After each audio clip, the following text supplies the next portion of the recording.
тема – это меньшинства и языки, которые используют на работе, вне работы, в повседневной жизни. И эта тема у нас уже давно, ничего тут нового, но в связи с разными конфликтами в регионе видно, что этим проблемам было уделено не так много и времени, и внимания, сколько бы понадобилось, чтобы решить их, чтобы у нас после 20 лет, что мы не имели такой реалитет, который у нас есть.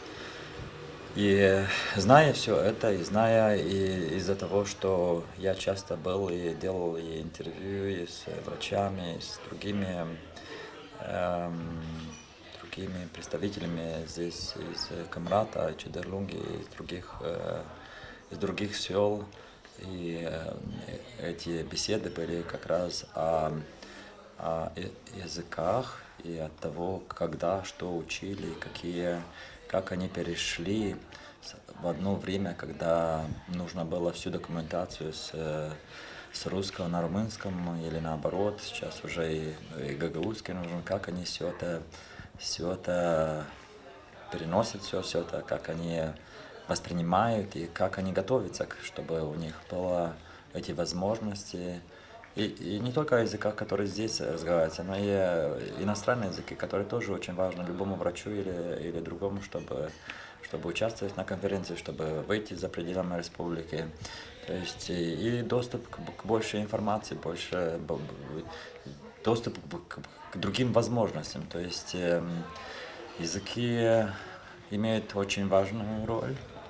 И на этой территории всегда были употреблены много языков.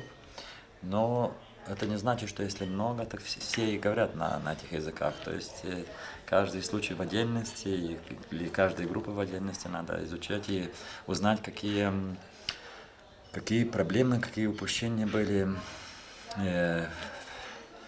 и как люди все это воспринимали, и какие потребности нужны им, чтобы дальше, чтобы чувствовали себя лучше, чем только с одним или с двумя языками.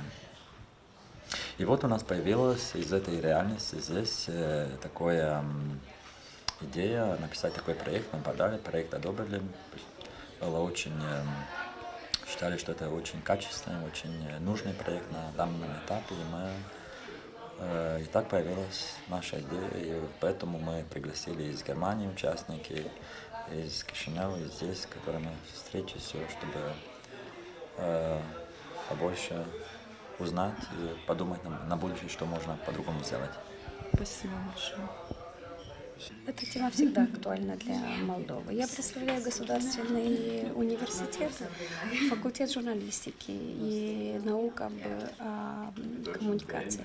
И это всегда возникает такие вопросы. У нас в университете преподают на русском, у нас есть русские группы, журналисты в русских группах занимаются. Есть, конечно, румынские группы. У нас есть проекты тоже с Deutsche Welle. И всегда есть заинтересованность людей узнать, как мы уживаемся, как мы между собой ладим. И у нас есть хорошие традиции, поэтому и столько семинаров, столько интереса со стороны, потому что у нас испокон веков много национальностей, и все они между собой хорошо ладили во все времена. Я еще занимаюсь по теме своей другой диссертации межэтническими отношениями, которые были отражены в публикациях межвоенного периода. Тогда были публикации на немецком языке, были публикации на русском, на идише. И вот я именно это изучаю. Поэтому все, что связано именно с национальными меньшинствами у нас в Молдове, я заинтересована побывать на этих семинарах, участвовать, услышать, что люди говорят. Мне очень интересно это взаимоотношения гагаузы, болгары, все, которые были на юге Бессарабии, потому что у них изначально общая история. Они приехали в одно и то же время, какой-то исторический контекст общий у них. И поэтому мне интересно взаимоотношения и взаимосвязь между традициями, между языком. У нас в языке есть и такие слова, как в гагаузском или в немецком. И я изучала еще словарь немецких колонистов здесь, которые на юге жили, и которые позаимствовали у молдаван и плаценду, и мамалыгу, и другие. И у нас есть вот вся взаимосвязь лингвистическая, которая отражает взаимоотношения наши. И, конечно, я рассматриваю проблему не как конфликтную, а я рассматриваю проблему как общую платформу для того, чтобы мы между собой ладили, хорошо общались. Спасибо большое. Всех благ. Я в последнее время реже здесь бываю, но, насколько мне известно, в последние годы уделяется, не сказала бы, что достаточно, но больше внимания. И меня радует этот факт, что гагаузы стараются продвигать свою культуру, что гагаузы принимают гостей из-за рубежа, которые хотят знать об их культуре, хотят знать о ситуации языковой. И поверьте мне, что им очень интересно, потому что миноритарные языки после 2004 года, когда была написана карта, языковая карта Европы,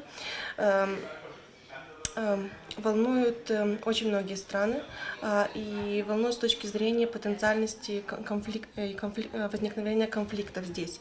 Я бы не сказала, что конфликт существует, но он может возникнуть, если власти центральные не будут уделять достаточно внимания развитию здесь лояльности между румыноязычным населением, между говорящими на русском языке и на гагаузском, в том числе болгары. То, о чем я говорила. Больше внимания должно уделяться, конечно, изучению в школе, программы должны быть адаптированы, и румынский должен изучаться как язык иностранный для местного населения, потому что у них уже есть родной, или гагаузский, или болгарский. Также я бы хотела сказать, что должно быть более углубленное сотрудничество между местными, кто у вас здесь, Министерство образования? Управление образования, Министерством образования в Кишиневе по поводу разработки учебных программ по изучению языков. Также я бы хотела сказать, что мы сейчас пишем проект по созданию учебника истории национальных меньшинств Республики Молдова, где будет подробно описана история болгар, гагаузов, русских, украинцев, ромов и так далее, что очень актуально. Вы знаете, что у нас в учебниках история, как историк могу сказать, и как учитель истории, к чему уделено очень мало места. Я думаю, это также будет способствовать тому, чтобы местные меньшинства продвигали свою культуру и историю, тому, чтобы молдаване или остальное население Молдовы знакомились с этим. Это будет способствовать их сближению. Спасибо.